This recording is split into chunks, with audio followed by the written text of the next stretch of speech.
अस्सलाम वालेकुम and welcome to another episode of false positive. Pakistan की मईशत हमारी हुकूमतों और अवाम का एक बहुत बड़ा मसला है। IMF के प्रोग्राम से पाकिस्तान मार्च 2022 में उस वक्त खारिज हो गया था जब पाकिस्तानी हुकूमत ने उनसे किए हुए मुआहदे के खिलाफ जाकर अवाम को फ्यूल के ऊपर रिलीफ दिया था। नई हुकूमत के आने के बाद IMF से दोबारा जो बातचीत हुई उसमें IMF ने एक दफ़ा फिर से कुछ प्रायर कंडीशंस रखी। इनमें से एक कंडीशन थी हुकूमत की इनकम में इंक्रीज। पिछले कुछ सालों से पाकिस्तान ने अपना टैक्स नेट बढ़ाकर ऐसा करने की कोशिश की है। इस सिलसिले में पाकिस्तानी हुकूमत ने मुख्तलिफ एमनेस्टीज दे के भी देख लिया, FBR ने इंसेंटिव्स दे के भी देख लिया, लेकिन हुकूमत की इनकम में उतना फर्क नहीं आया जितना हमें चाहिए था।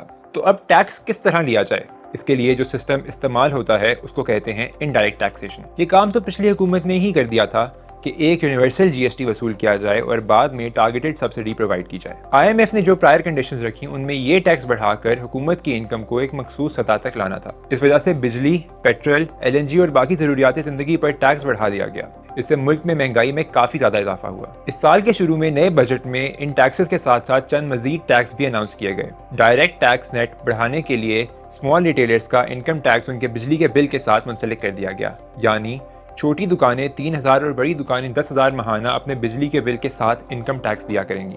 इसके साथ साथ ऑयल कंपनीज और एग्रीकल्चरल टैक्सेस को भी रिवाइज किया गया। अलबत्ता सबसे बड़ा टैक्स इंडस्ट्रीज और कंपनीज पर लगाया गया। इनको नाम दिया गया सुपर टैक्स का। तमाम इंडस्ट्रीज के ऊपर 4% का ये एडिशनल टैक्स लागू किया गया। मुल्क की 13 सबसे ज्यादा प्रॉफिटेबल इंडस्ट्रीज में इस 4 के साथ साथ मजीद 6% का एडिशनल टैक्स लागू किया गया। ये एडिशनल टैक्स एक वन टाइम पेमेंट था जो हुकूमत ने इन कंपनी से वसूल की ताकि बजट खसारे से बाहर आया जा सके। साथ ही साथ जिसकी एनुअल इनकम 1.5 करोड़ या उससे ऊपर होगी उनके ऊपर मजीद percentage points of income tax लगाया जाएगा। इस टैक्स के लगाने के बाद पाकिस्तान भर के लोग महंगाई से सहम गए। मिफ्ता इस्माइल की इकोनॉमिक पॉलिसी के हामियों का कहना है कि इससे एडिशनल रेवेन्यू का बर्डन अवाम के सर से उठकर कंपनीज के पास चला जाएगा। ये बात भी की गई है कि ये पॉलिसी एक कॉम्प्रोमाइज जरूर थी, लेकिन इसमें किसानों और एग्री बिजनेसेस को मैक्सिमम हद तक फैसिलिटेट किया गया और बर्डन का जितना हिस्सा अमीर लोगों के सर पर डाला जा सकता था उतना डाला गया।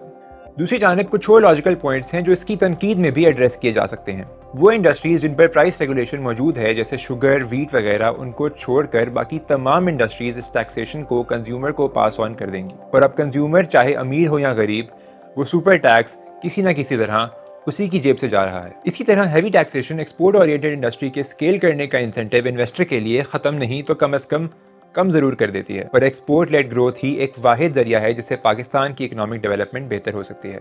इस नुक्ते से खास तौर पर अहम है हमारी टेक्सटाइल इंडस्ट्री। ताज़ा तरीन डेवलपमेंट के बाद इन टैक्सेस में कुछ कमी की गई है। सबसे पहले स्मॉल बिजनेसेस की बिजली के बिल की बुनियाद पर होने वाली टैक्सेशन खत्म कर दी गई है और इनकम टैक्स का पुराना मेथड रिस्टोर कर दिया गया है। उसकी जगह टोबैको इंडस्ट्री से मजीद 18 बिलियन टैक्सेस के जरिए कलेक्ट करने का प्लान सामने रखा गया है। साथ ही साथ इम्पोर्टेड गाड़ियों पर इम्पोर्ट को मजीद महंगा कर दिया गया है। इसके अलावा UAE, सऊदी अरेबिया और कतर से $4 बिलियन की डिपॉजिट की राह भी हमवार हो गई है। पाकिस्तान की इकोनॉमी इस वक्त एक नाजुक मोड़ से गुजर रही है। ऐसी सिचुएशन में पाकिस्तान को किस तरह से नेविगेट करना चाहिए, इसका कोई एक सही जवाब नहीं है, लेकिन इसके ड्रॉबैक्स कितने बड़े हो सकते हैं ये तो वक्त ही बताएगा। अपनी राय से हमें कमेंट्स में जरूर आगाह कीजिएगा।